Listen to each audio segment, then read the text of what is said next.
Hi. Hello everybody, in today's lesson we're going to make the perfect tomato sauce. It's one of the greatest bases you can have in almost everything you cook.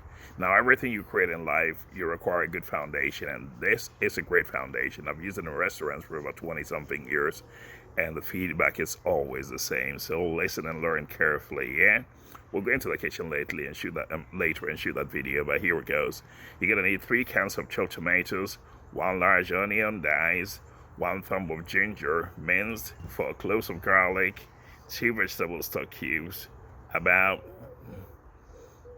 6-8 fresh basil leaves, thinly sliced chilies, 2 or 3. I like chilies, so there's gonna be chilies in there, but you put in the chilies to suit you. Um, a teaspoon of black pepper, half a teaspoon of white pepper, a cup of pineapple juice, a pinch of cinnamon, that is optional, a 1/4 cup cooking oil, olive rapeseed sunflower oil, that'll do.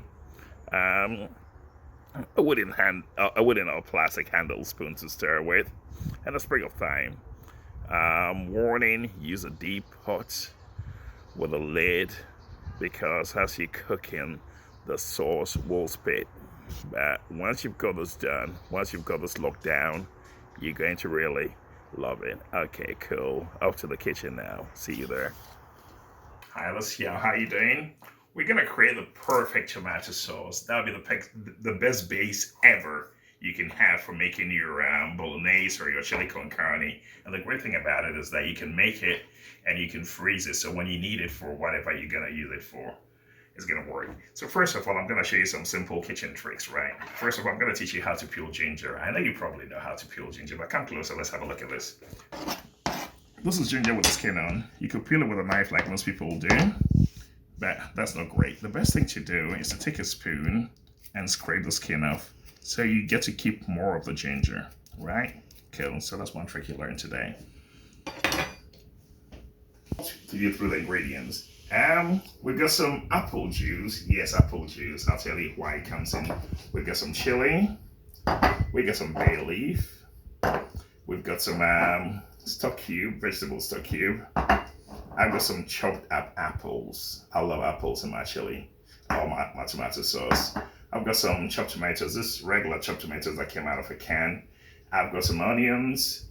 I've got some sweet peppers or bell peppers, whatever you call them. I've got some cinnamon, and I'm gonna put them all together and create you the loveliest ever tomato sauce base. So let's do it. Alright, I'm dicing some ginger. I usually put in the ginger at the same time I put in the apples. Okay, here goes.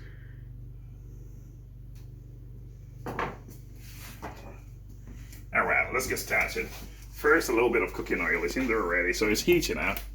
And we're going to introduce the onions, right? And we've got to be kind of careful about this. I mean, it's no biggie. First thing you test, see if it's hot enough. If you put it in, it starts to sizzle, it's hot enough. It's not starts sizzling, so it's not hot enough. There's no point in intro.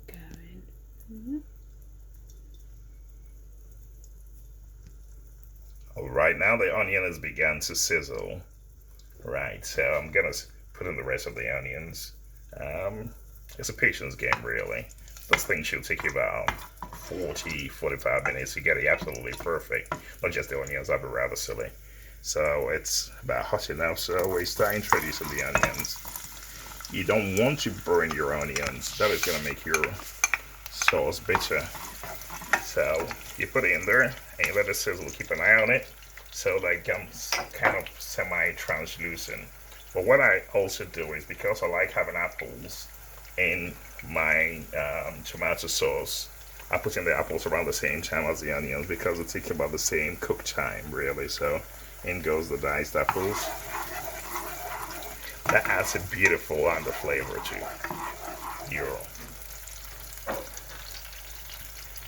your tomato sauce. Beautiful.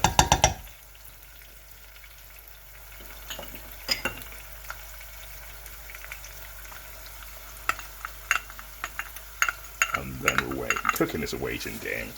If you rush things, you're never gonna get the kind of perfection you want. So just learn to be patient, learn to wait.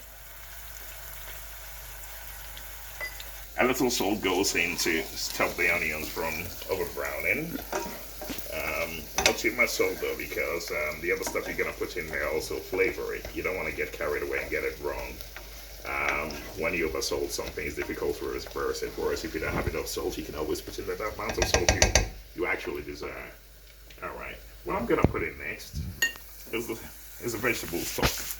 It's in powder. You could actually mix it with water if that's your choice. It makes no difference as far as I'm concerned. So I'll put in some vegetable stock. I'll stir it in, stir in the flavors.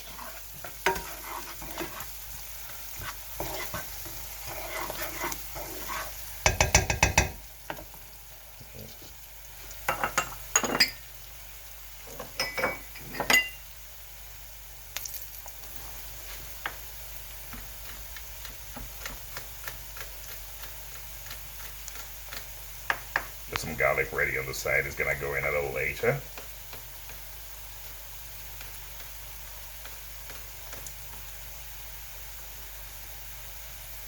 Beautiful. All right. Now I'm gonna introduce the tomatoes in there. So I pour in the chopped tomatoes. It's just ordinary chopped tomatoes out of a can. It's nothing spectacular. So the ingredients on your own probably are not making anybody scream for joy, but when it all comes together, it becomes what we're aspiring to create, the perfect tomato sauce base for everything.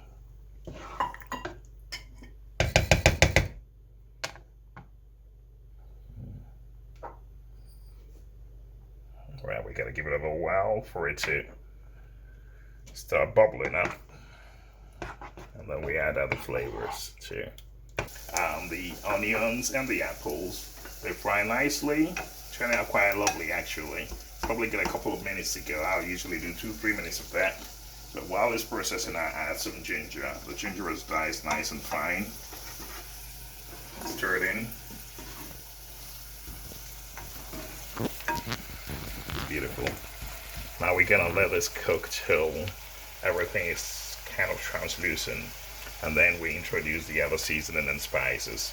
Now this is where you can individualize things. The worst thing you can do is actually pick a recipe and stick exactly to what it says in the book. The recipe is like everything else. It's somebody's opinion of something. But you may find that you like a certain flavor, so feel free to introduce it. That is when you customize or you personalize the recipe. That is when the recipe becomes your own. You have to always remember that. The recipe is a guideline. It's not the Bible. It's your interpretation is what will matter. Your interpretation is what will make your guests go, wow, this is different, this is exciting, this is good.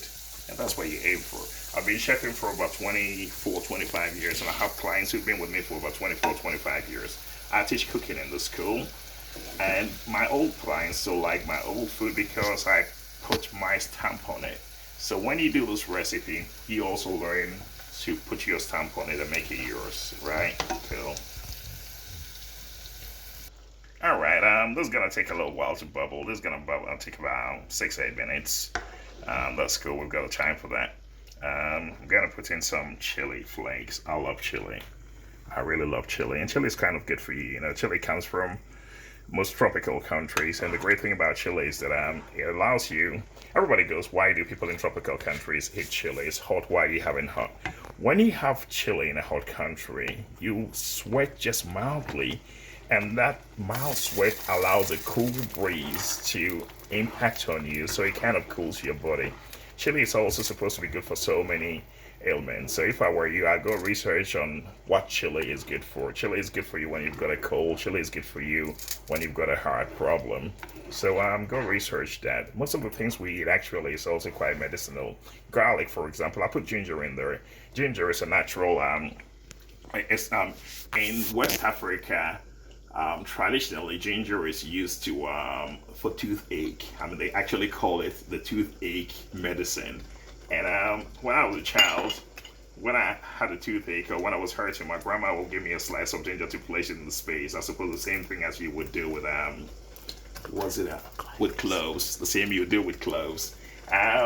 Also, when I had a cold or a cough, my grandma would give me a slice of ginger and a little bit of a little bit of sugar, a cube of sugar. You'd hardly see sugar cubes around anymore. And I'd chew onto the ginger and the sugar, and I loved it. And apparently, it made my cold go. I like the taste so much that at times I'll pretend I had a cold, so a cold or a cold, so grandma would give me some ginger and sugar. So that goes in.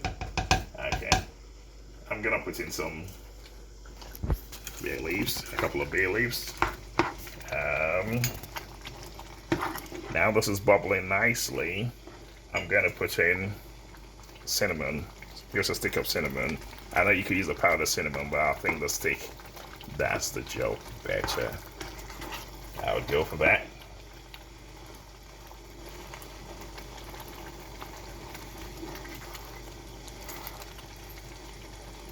And as this bubbles gently away, I'm going to slowly introduce the apple juice. About half a cup of apple juice will do the job. So we're going to put it in bit by bit so that it gets infused into the whole sauce.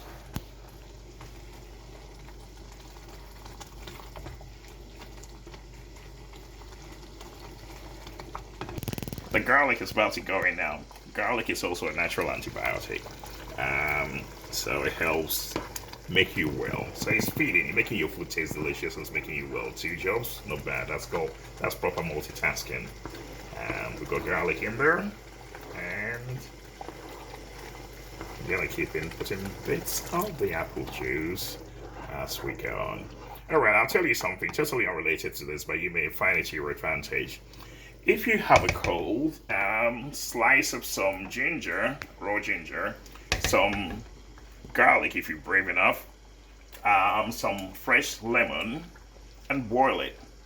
Add a spoonful of honey and drink it. It will cure your cold in about 3-4 days. It's really effective. Sometimes I do a whole big jug full and I carry it around, and it's quite helpful. It hydrates you. It acts as an antibiotic, so it gets rid of whatever negativity is within you, and it's a pleasant drink to have, really. Okay.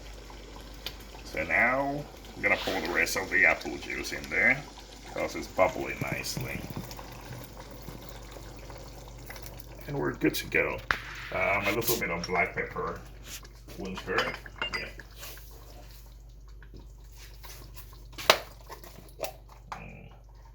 A pinch of black pepper. I like the coarse stuff.